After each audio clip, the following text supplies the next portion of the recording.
Здравейте отново. Опитвам се да настроя. Може да ме видите, може да не ме видите. Като лице имам предвид.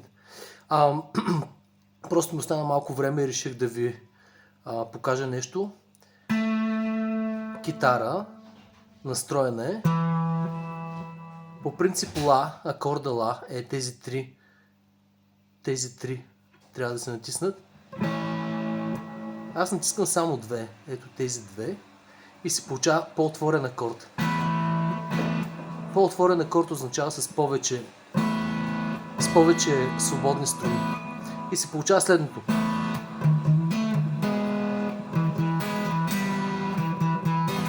Ла.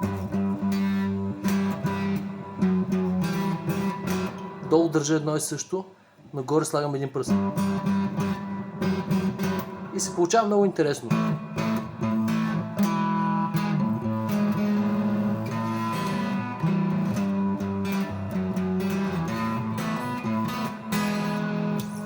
Реших да го пробвам и на пианото това нещо.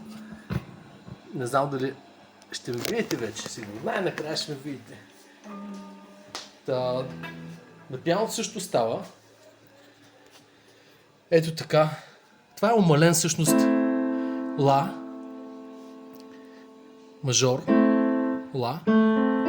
Много просто. И ето това ниското ла го намаляваме с половин тон. И се получава следното. Тоест, ето тези три. И в един момент става. И продължавате надолу. Още половин. И какво? След това беше. Помните. Сол. Ла.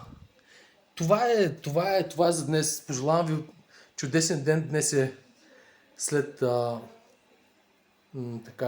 празник, почивен понеделник. Всичко най-добро. Правете музика.